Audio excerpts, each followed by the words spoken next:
Quand je suis arrivé, une des premières constatations que j'ai faites, c'est que si on veut freiner le recul du français, si on veut être capable de protéger notre culture, il fallait poser un geste fort. Ce geste-là, dans mon esprit, c'était de légiférer pour être capable d'encadrer les grandes plateformes, pour qu'il y ait davantage de contenu québécois, plus généralement du contenu francophone sur ces plateformes-là où sont massivement nos jeunes. Maintenant, quel chemin emprunter? Est-ce que le Québec a la compétence de faire ça? J'ai mandaté les experts et ce dont je suis heureux, c'est que les experts nous disent aujourd'hui que le Québec a les moyens de protéger sa culture. Le ministre de la Culture et des Communications du Québec, Mathieu Lacombe, qui réagissait au rapport sur la souveraineté culturelle du Québec à l'ère du numérique. C'est vrai qu'il y a plusieurs chemins aujourd'hui. C'est un rapport, en fait, qu'il a commandé l'an dernier. Le comité d'experts a présenté aujourd'hui ses 32 recommandations. Pourquoi? Bien, pour faciliter l'accès à la culture québécoise, entre autres sur les plateformes numériques comme Netflix ou Spotify. Louise Beaudoin est à mes côtés, ancienne ministre de la Culture et membre du comité conseil sur la découvrabilité. Bonsoir, Madame Beaudoin. Alors, qu'est-ce que c'est la découvrabilité d'abord? Bien, c'est de faire en sorte que soit le plus facilement accessible possible sur les grandes plateformes dont on parlait, les œuvres et les contenus culturels québécois et les contenus, donc, de langue française, d'expression originale de langue française. Il faut être exposé. Il faut que ça soit accessible et que ça soit visible. Oui. Donc, on puisse les découvrir. Parce que c'est souvent difficile de les retrouver sur ces grandes plateformes, parce que ce qu'on nous propose, dans un premier temps, prétendent-ils, selon leur algorithme, ça correspond à 98 à ce que moi, par exemple, je souhaite, eh bien, c'est toujours en anglais, c'est toujours des trucs qui viennent des États-Unis. Donc, vous avez des doutes sur l'algorithme, finalement? J'ai des doutes sur l'algorithme, effectivement, qui n'est pas transparent, en passant. Hein? Et tout, aujourd'hui, revient aux données. Il faut qu'elles soient transparentes le plus possible. Donc, votre groupe a émis 32 recommandations, dont certaines sont assez ambitieuses, on va le dire, mais la cause, elle est noble, bien sûr. Si on n'avait qu'une seule chose à faire dès maintenant, ce serait quoi, Mme Beaudoin? Bien, je dirais qu'il n'y en a pas qu'une. Je ne peux pas dire ça. Parce qu'il y a 3 sections au rapport et puis qui s'imbriquent l'une dans l'autre. La dimension internationale, qui est extrêmement importante. Il faut que l'UNESCO se saisisse, après avoir cette saisie de la diversité des expressions culturelles, de la diversité linguistique. Et c'est aussi important parce que les œuvres sont dans une langue spécifique. Nous, c'est le français en général. Alors ça, cette dimension internationale, il faut la retenir. La dimension fédérale-provinciale, bien évidemment, parce qu'on essaie dans le rapport, de se montrer, de s'affirmer en complémentarité. Parce que vous savez qu'il y a un partage des compétences au Canada et que la langue et la culture sont de compétences partagées. Alors, notre souveraineté culturelle, parce que notre fil directeur, c'est la souveraineté culturelle, que ce soit à l'international, que ce soit dans la dimension fédérale-provinciale et que ce soit québécois. On propose un projet de loi aussi. Alors, comment convaincre le gouvernement fédéral, Mme Beaudoin, pour que le Québec ait un droit de regard? C'est ce que vous demandez, entre autres. Non, mais plus que ça, parce qu'on dit, nous, bien, c'est-à-dire, oui, un droit de... on dit, dans le fond, et c'est le ministre qui l'avait énoncé dans son discours au Corim, que le Québec a une prépondérance. La souveraineté culturelle, elle vient de Georges-Émile Lapalme en 1961, quand le ministère de la Culture a été créé. Ensuite, de Robert Bourassa et de mon amie Lisa Froula, qui a fait sa première politique culturelle quand je suis arrivée au ministère de la Culture.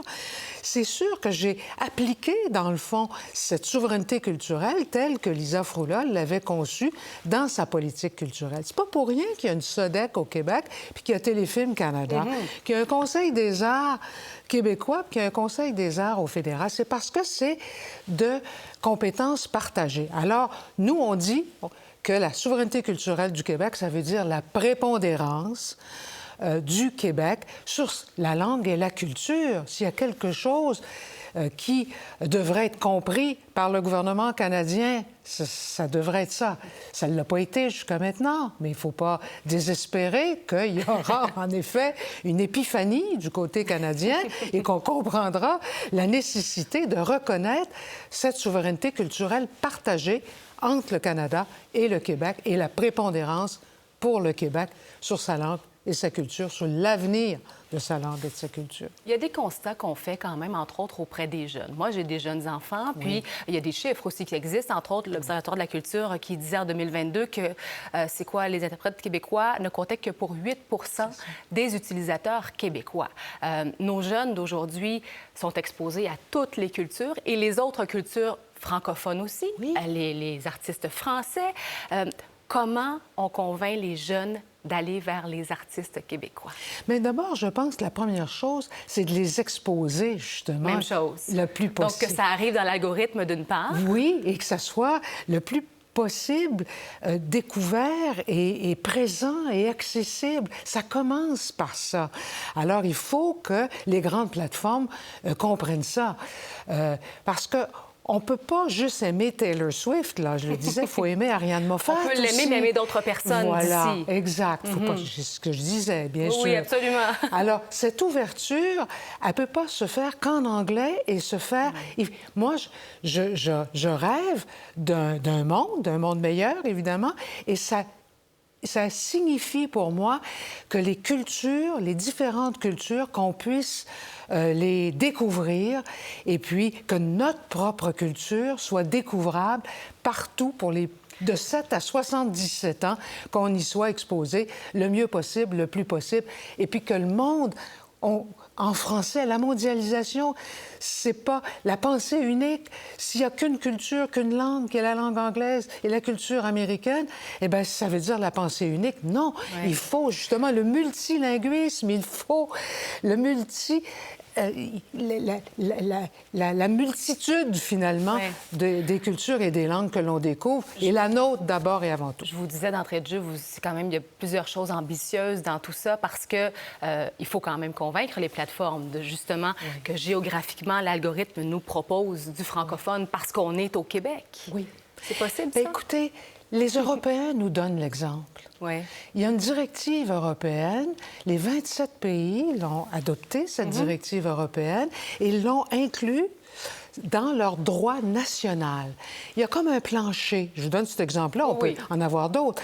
Le plancher, c'est 30 un seuil de 30 d'œuvres européennes dans tout leur catalogue. Et les pays comme la France, par exemple, a augmenté ça à 50 pour avoir, justement, des œuvres d'expression originale française.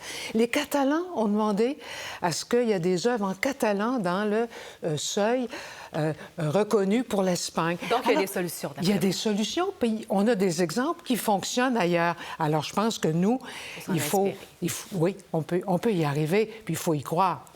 Vous y croyez, en tout cas, c'est clair. Moi, personnellement, je pense qu'on peut changer les choses. Madame Beaudoin, je ne peux pas vous laisser partir sans vous parler de financement politique. Vous voyez tout ce qui se passe actuellement. Oui. Est-ce qu'on devrait changer les lois, selon vous? Moi, j'ai écouté ce que Martine Valois disait juste avant moi, et je pense qu'elle a dit les choses qu'il fallait les dire. Et puis, les enquêtes vont suivre. Bien, on verra, exactement. Oui. Merci beaucoup, Louise Beaudoin. Moi, je suis pour en culture, il faut que ce soit transpartisan le plus possible. Oui. Ça l'a été depuis 50 ans. Je souhaite que ça le demeure. C'est souligné dans votre rapport, d'ailleurs. Il faut que ça le demeure. Merci beaucoup, Louise Beaudoin. Merci. Au revoir. Pour voir nos émissions en entier, rendez-vous sur la chaîne Ici RDI.